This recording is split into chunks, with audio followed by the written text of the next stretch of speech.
Olá pessoal, aqui é a Daiane novamente do canal Posso Tocar e hoje com o nosso quadro Na Trilha da Música. Este é o quadro onde eu comento, onde eu trago dicas e estratégias para a sua caminhada musical, para te ajudar a superar as dificuldades e os desafios de forma que você se mantenha numa constante de crescimento e de perseverança em seus estudos musicais. Hoje, o nosso tema vai muito ao encontro disso. O nosso tema é Já tentei tocar e não levo jeito pra música. Já ouvi muito isso, muito. E posso falar uma coisa? Isso não é uma verdade. Vamos começar a nossa conversa aqui já afirmando isso. Isso não é uma verdade. De fato, isso não é uma verdade. Você leva jeito sim. Aconteceu alguma coisa aí no meio do seu processo, da sua caminhada, você que pensa isso, que já falou isso pra mim, porque eu já ouvi isso várias vezes. Aconteceu alguma coisa aí no meio do seu processo, da sua caminhada, que fez você achar que a culpa era sua e da sua falta de talento.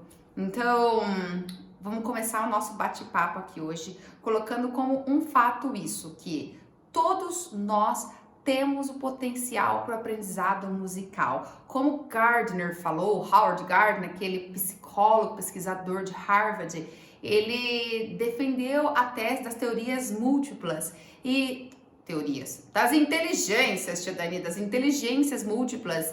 E dentre os 8 tipos de inteligências que ele colocou, que todos nós temos, também está a inteligência musical. Sim. E sabe por que ele falou isso?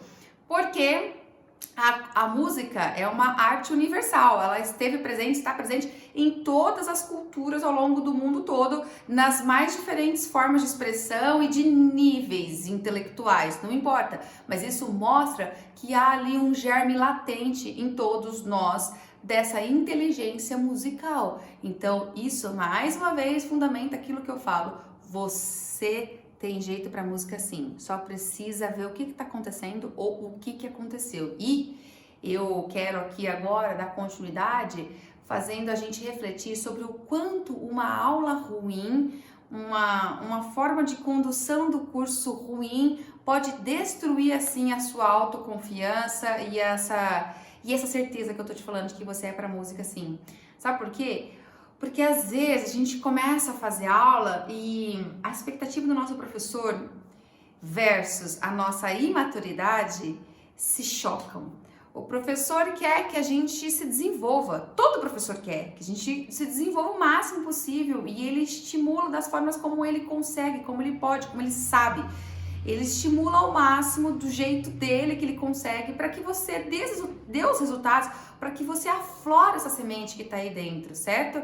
Só que às vezes o professor vem com muita ansiedade. Ele nem percebe que ele está com tanta ansiedade.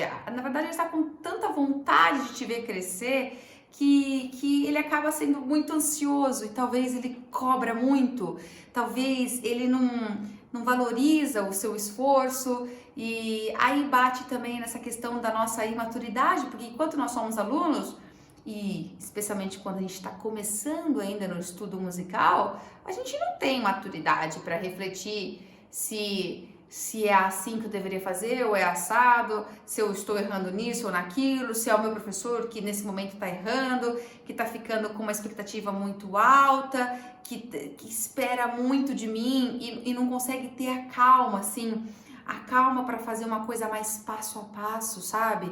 Mais ao longo do tempo e fica ressaltando, às vezes, muitas vezes, fica ressaltando o quanto que a gente está errando. Eu não sei se você já passou por isso, eu já passei. De você estar lá fazendo aula, você estudou, você estava cumprindo sua parte de aluno, você estudou a semana toda, eu estudava, eu ia para aula muitas vezes e o professor, ele só ressaltava todos os meus erros. Ele nunca parabenizava os meus acertos, nunca. E isso vai mexendo com a gente, sabe? Vai mexendo com o nosso emocional. E não era porque o meu professor era ruim, não, no meu caso não era. Era um professor excelente, mas era um professor que tinha uma expectativa muito alta e uma ansiedade muito alta também. Então, a gente precisa começar aqui a refletir sobre isso. O quanto que uma aula ruim, que uma abordagem ruim pode estar sufocando a sua autoestima e a sua confiança na sua capacidade, no seu talento, nesse germezinho que está dentro de você, sim. Então, é preciso que você reflita, pense e comece a avaliar o que está acontecendo aí na sua volta, entendeu? O que está acontecendo, o que está gerando tudo isso. Por quê? Existe também uma diferença grande entre um bom professor e um excelente músico. Porque às vezes os excelentes músicos que tocam pra caramba, que são virtuosos, tocam muito mesmo, assim, a gente admira, às vezes a gente tem vontade de fazer, às vezes não, quase sempre, né? A gente quer fazer aula com esse tipo de profissional, porque você vê o nível de habilidade que ele desenvolveu e você fala, caramba, eu quero conseguir, eu quero estar próximo dele, porque é assim também, estando próximo de pessoas que nos elevam, que a gente vai crescer. Então você busca por esses profissionais que são eximiamente capacitados, assim. Porém, nem sempre eles estão preparados para o ofício da pedagogia, para dar aula, para ensinar. Então existe uma grande diferença entre um bom professor e um exímio músico. Às vezes, não é sempre, hein? Não é sempre, mas às vezes esses músicos virtuosos, eles não têm a paciência, a calma necessária para ensinar. Então, isso também pode ser um perigo durante o seu processo de aprendizado. A gente tem que ser sincero para admitir e para refletir sobre isso, porque é preciso, durante o processo de aprendizado, é preciso que o professor, ele tenha calma. E um bom professor, um professor preparado para essa função, ele tem calma.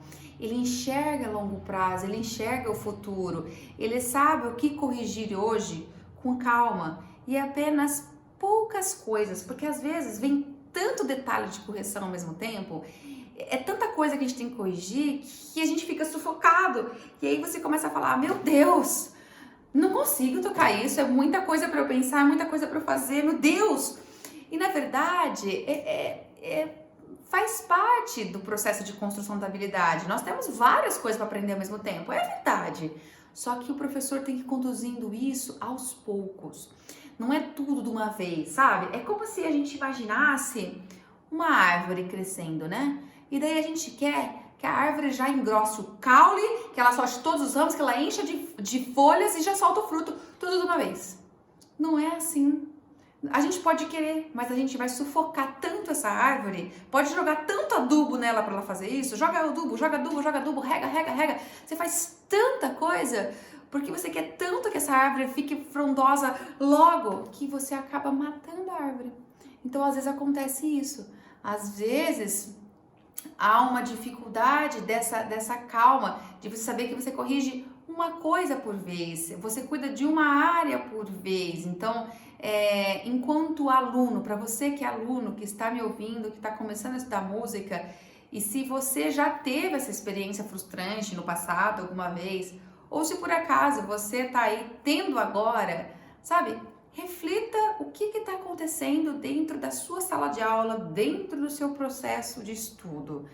Porque você está achando que é você que não leva jeito para música, que definitivamente você não nasceu para isso, porque você escuta isso muitas vezes, de muitas pessoas, porque essa é mais uma ideia cristalizada e é quase uma verdade absoluta para a sociedade, né? Porque tem pessoas que levam jeito e outras que não, e acabou.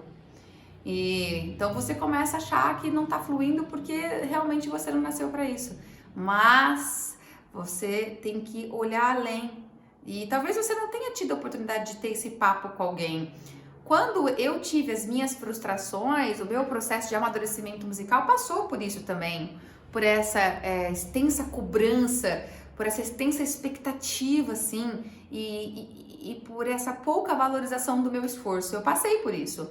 Ressaltava-se muito os erros que eu tinha e não percebia o tanto de esforço que eu tive a semana toda para conseguir. E eu sentia falta, assim, disso, falei, nossa, será que eu não evoluí nada? Eu só fiz tudo errado. E na verdade não era. É que o meu professor na época, ele não sabia elogiar.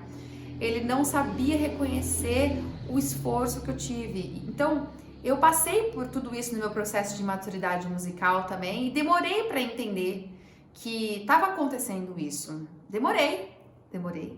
Hoje eu entendo, hoje eu sei, hoje eu tenho esse outro lado e é por isso que eu tô aqui para dividir isso com você, para te levar a pensar sobre isso, tá? É muito importante.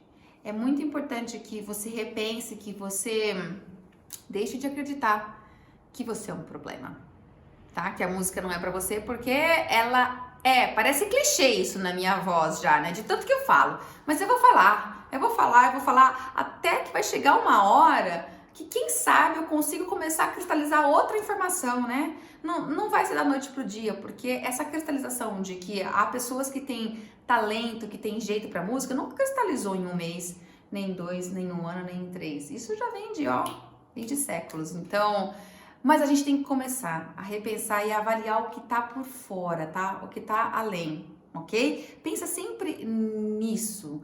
É importante. Porque assim, quando a gente começa a buscar o estudo da música, quando a gente se encanta e a gente fala, vou estudar, eu vou tocar, né? Eu quero tocar, eu adoro, eu vejo as pessoas tocando, me faz tão bem ouvir música, me acalma. Tem pessoas que falam, né, assim, me acalma, me dá uma coisa gostosa, põe pra fora uma certa, não sei, uma certa angústia, uma coisa que tá aqui dentro. Cada um tem uma relação com a música. E o fato é, quando a gente começa a estudar música, a gente vai buscar para se sentir bem.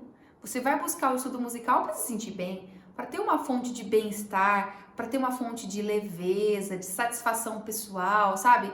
De sentir que você pode contribuir com a sociedade que está na sua volta, que você pode interagir nos seus círculos sociais, às vezes na igreja, ou numa banda com seus amigos, ou mesmo porque você quer chegar em casa e esquecer um pouco do seu trabalho que estava estressante, quer pegar seu instrumento, quer tocar, quer sentir essa leveza da música. É para isso que a gente começa a estudar, não é?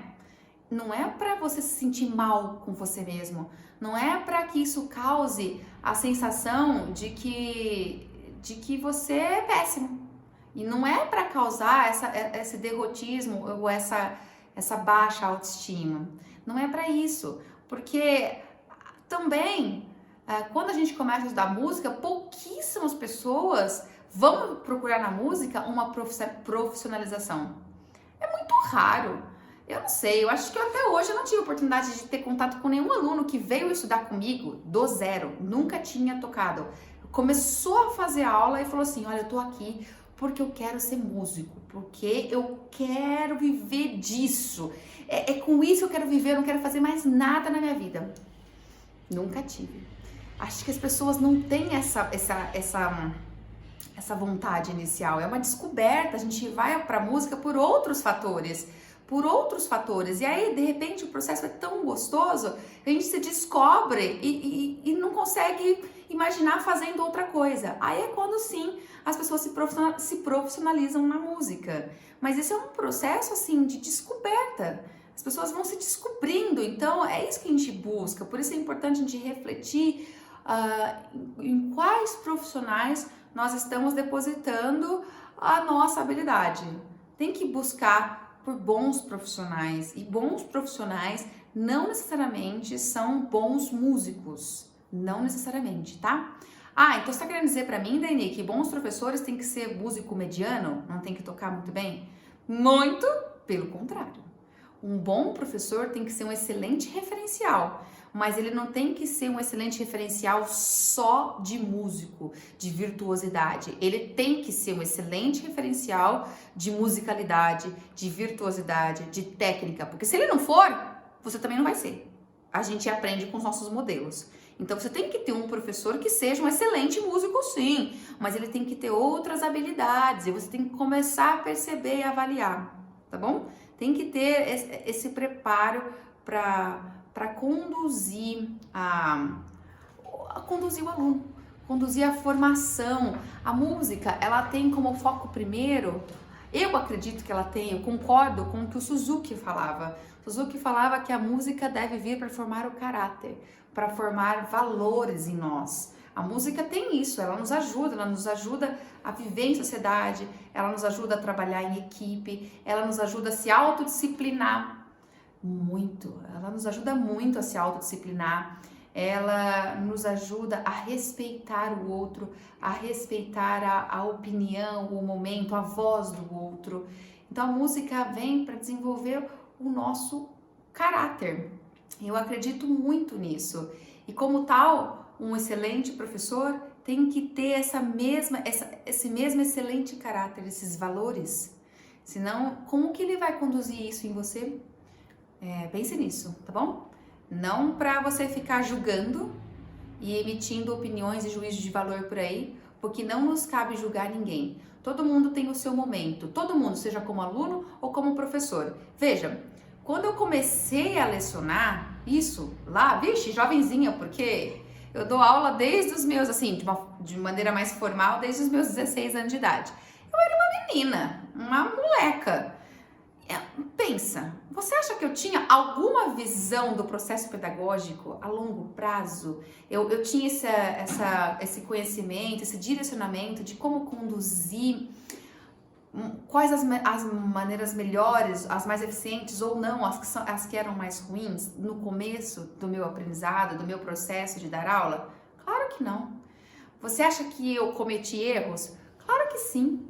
Você acha que eu possivelmente sufoquei talentos ali no ninho, como eles falam, né? Matou no ninho, assim? Possivelmente sim. E eu não me orgulho disso. Mas tudo, eu quero dizer com isso, que tudo é um processo, tudo é uma caminhada. Todo mundo está em constante evolução. Então, na época eu não sabia, mas eu tinha que começar, porque começando a gente vai aprendendo, a gente vai buscando conhecimento. Hoje eu sei. Então, tudo isso que eu converso aqui não é para que você saia julgando, emitindo juízo de valor. Ah, fulano não é bom, porque ele faz isso, faz aquilo, a Dani falou assim, assim, assado. Não nos cabe apontar dedo e julgar para nada, nem ninguém. Porque cada um tem o seu momento próprio na sua vida. E não nos cabe. Nos cabe ver se é bom pra mim ou não. Se é bom pra mim ou não. Sou eu que sou ruim, não levo jeito pra música nenhum, ou o ambiente que eu tô não tá favorecendo isso? Não tá ajudando com que eu continue a aflorar isso? Hoje, eu vim do ensino tradicional, eu falei, né? Vim do ensino de uma baita cobrança, pouquíssima valorização do esforço, apontamento de vários erros, porque se queria que eu evoluía, e eu evoluí, aos trancos e barrancos, mas eu evoluí, funciona, funciona. Abalou meu emocional? Abalou, mas eu evoluí? Evoluí, cumpriu a missão de evoluir, abalado emocionalmente, mas evoluí, porque eu tive a persistência de continuar. O problema é quando a maioria não consegue ter persistência, quando encontra esse tipo de abordagem, entendeu?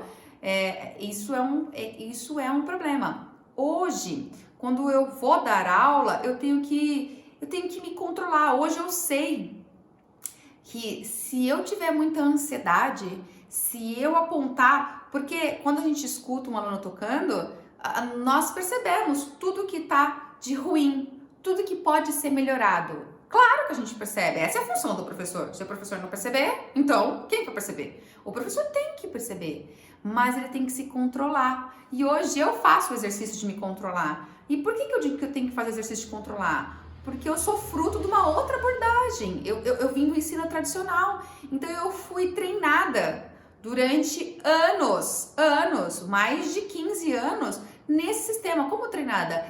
A gente constrói a nossa personalidade didática, a nossa personalidade pedagógica pelas nossas memórias de aluno. O que a gente passou enquanto aluno é o que a gente reproduz enquanto professor. Só que nem sempre o que a gente passou como aluno é bom, né?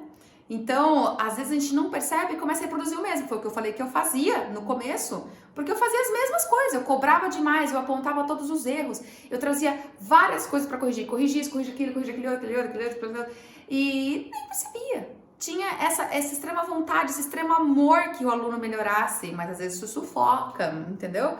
Hoje eu sei, e hoje eu tenho que me controlar, porque o meu instinto é observar tudo e falar, corrigir isso, corrigir aquilo. Quando eu vejo, eu falo, não, para, não, corrigir isso, corrigir aquilo, corrigir aquele outro, não, calma. Uma coisa por vez, uma coisa por semana. E aí eu vejo como o resultado é diferente. Hoje eu vejo na pele, assim, sabe? Com os meus alunos Suzuki, que florescem, essa é a palavra, com uma leveza, com prazer pelo estudo. É muito mais leve do que o ensino tradicional, não tem medo. Eu tinha medo de ir para aula. Pro palco, então, nossa, eu tinha muito medo. Por quê?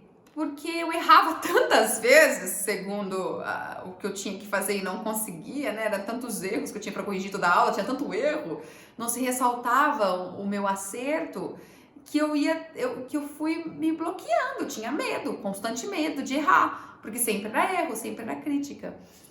Então hoje eu vejo a diferença clara de que quando a gente tem menos ansiedade, o processo flui com muito mais leveza, com muito mais prazer, e por isso eu digo, um ambiente ruim, uma aula ruim, uma condução didática não ideal faz você acreditar que você não tem jeito para música. Isso é sério, é bem sério. Você precisa refletir sobre isso, tá bom? Refletir muito, assim. Eu me coloquei nessa questão, vocês têm visto que eu tenho me desafiado a aprender cada vez mais novos instrumentos, né? Saí completamente da minha zona de conforto e fui estudar diferentes instrumentos que eu nunca toquei na minha vida toda. Até então eu tocava piano. O único instrumento mais próximo do piano que eu toquei, que eu toco, é teclado, mas é bem próximo. Então não tive, assim, dificuldade nenhuma, é só transferir o que eu fazia no piano pro teclado. Foi pura transferência, sabe? E até então nunca tinha tocado mais nada e eu tenho me desafiado, tenho realmente saído da minha zona de conforto para buscar entender como que é esse processo também de aprendizado dos outros instrumentos que não são harmônicos, né?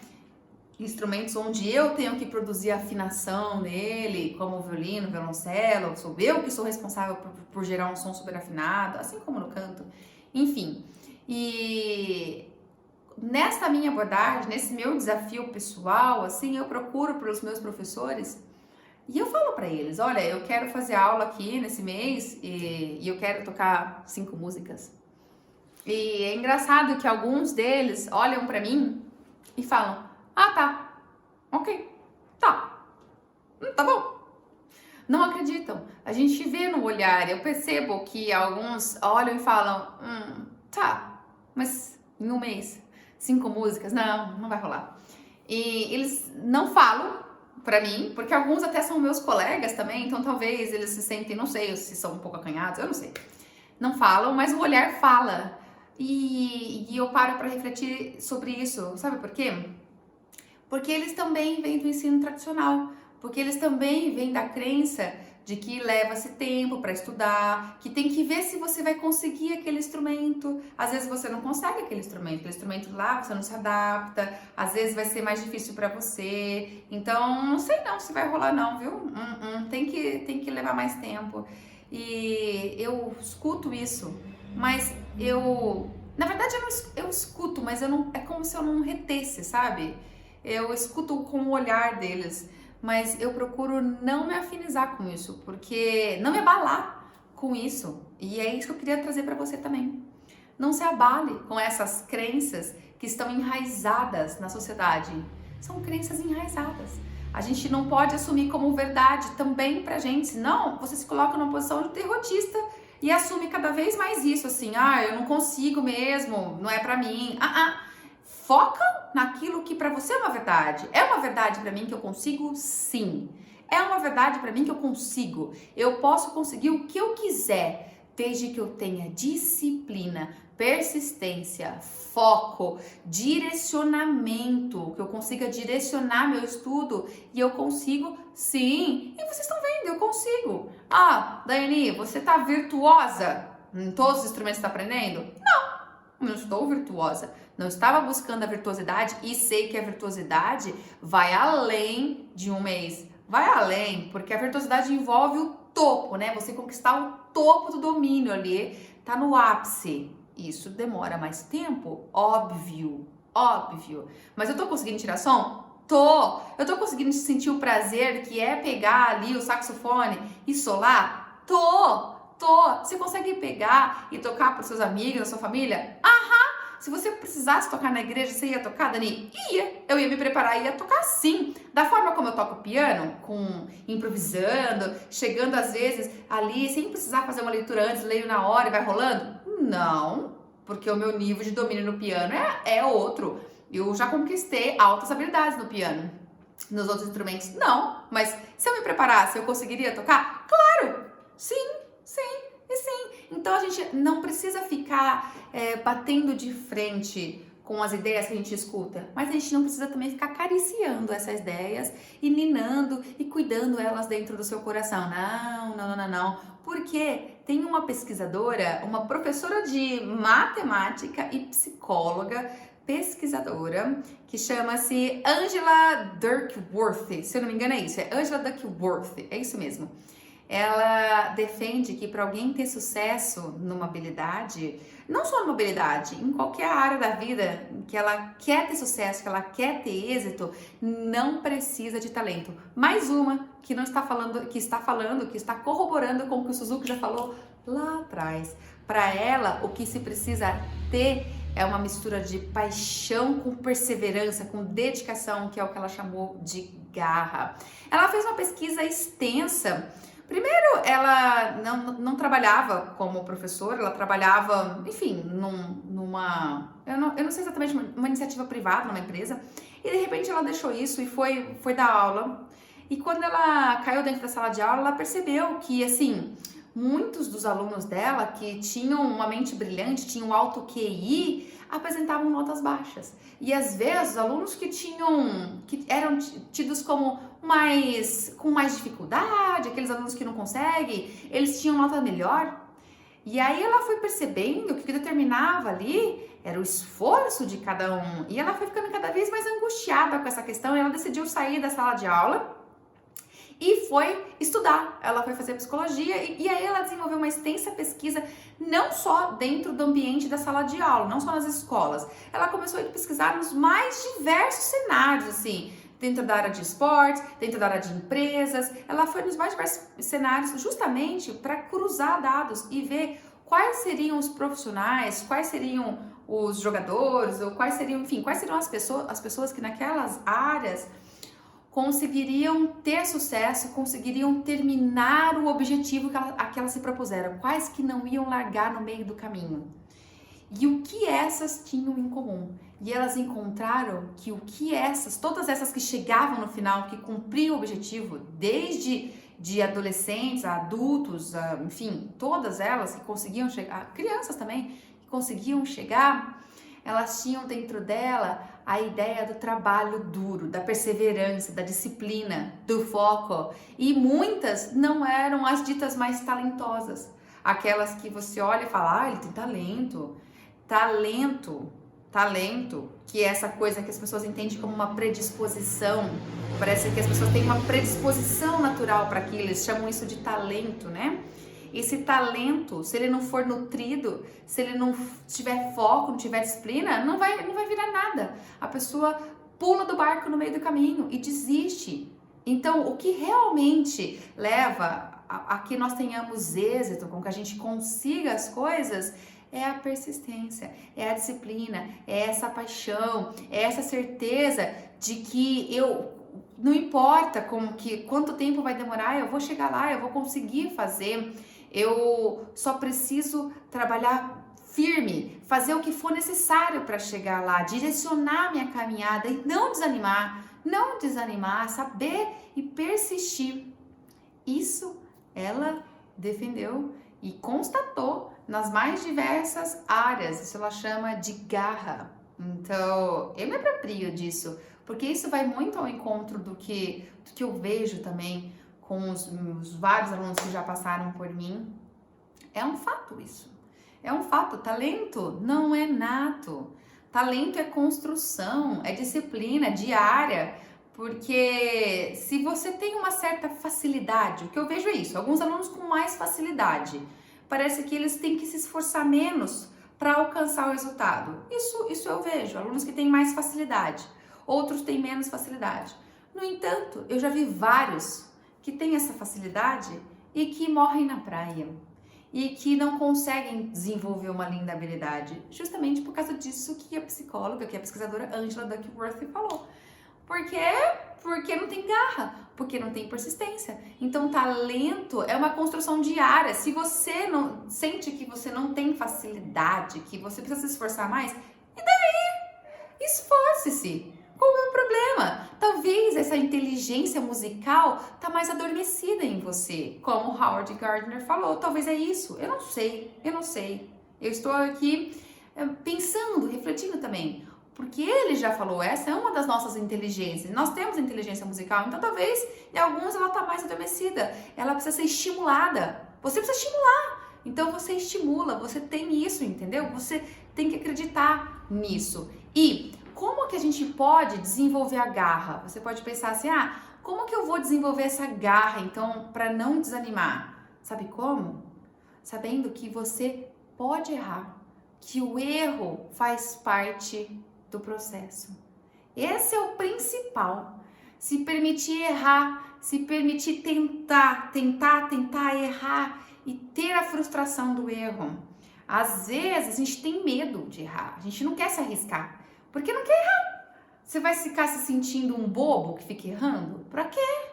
Tem gente que isso causa tanta sensação de mal-estar, né? Que as pessoas se negam para essas pessoas assim. Não sei se esse é o seu caso. Talvez seja, talvez não. Talvez seja. Que o erro é ruim. Daiane, você quer dizer que tem alguém que gosta de errar? Não. Ninguém gosta de errar. Ninguém gosta de errar. Mas tem pessoas que lidam com o erro de uma forma melhor. Porque eles enxergam que o erro faz parte de um aprendizado. Quando você errou, você aprendeu como não fazer. Então tá ótimo. Porque você descobriu o caminho do que fazer. Entende? Então, a melhor forma da gente desenvolver a garra é ter esse mindset de crescimento, de enxergar que tá tudo bem, faz parte do processo errar, eu vou me arriscar, eu vou me aventurar, eu vou me jogar ali, e se eu errar, tá tudo bem, eu aprendi como não fazer, eu vou levantar a cabeça e falar, tá tudo bem, chora por um dia, mas no outro, vamos lá, vamos seguir. Vamos seguir que continua a caminhada. Parece bem filosófico isso que eu tô falando. É um pouco, porque nos ajuda em todas as áreas da vida, né? Quando a gente tem um mindset fixo, isso se repercute em todas as áreas da vida, não só na música, em todas as áreas, como a gente encara tudo. E quando a gente tem esse mindset de crescimento, que enxerga o erro como uma coisa que tá tudo bem, isso também se repercute em várias áreas da vida, não só na música.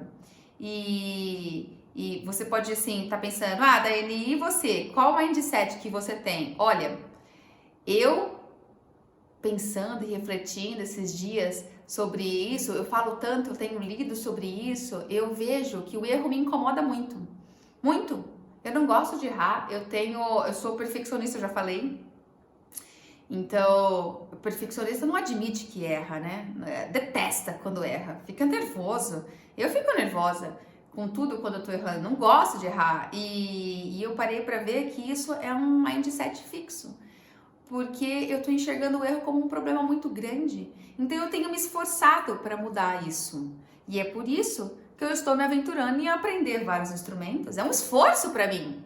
É um esforço, porque quando eu vejo eu não conseguindo, eu sinto nervoso? Sinto muito. Só que hoje, já sabendo de tudo isso, eu me esforço para mudar o meu pensamento, para mudar como eu enxergo, como eu encaro. E eu tô compartilhando tudo isso, assim, de mente aberta, me expondo aqui para vocês, porque é importante que você também reflita isso. Que você também reflita sobre o que está acontecendo com a sua forma de pensar. Esse é o propósito da nossa conversa hoje aqui.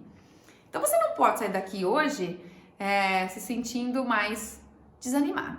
Eu quero que você saia daqui se sentindo pensativo. Pensando, refletindo. As respostas não vêm no único dia, mas você tem que refletir, assim, refletir. Claramente, assim, tá, ok? Esse é o meu principal foco, assim. E lembra, como que eu vou mudar, então, esse setup, esse cenário, essa sensação, então, de que eu não levo jeito pra música mesmo? Como? Persistindo. Diariamente, abrindo o seu instrumento, pegando ele, montando ele, afinando e tocando.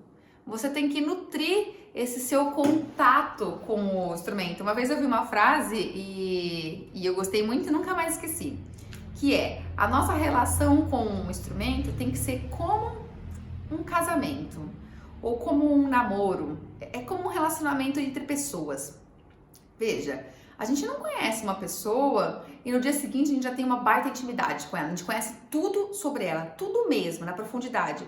O que deixa ela triste, quais as angústias mais profundas dela, o que faz ela sentir medo, o que deixa ela muito feliz, o que ela esconde ali, que ela não mostra mesmo, quais os defeitinhos dela. A gente não conhece isso em uma semana, nem em um mês, quiçá em 2, 3 anos. Não.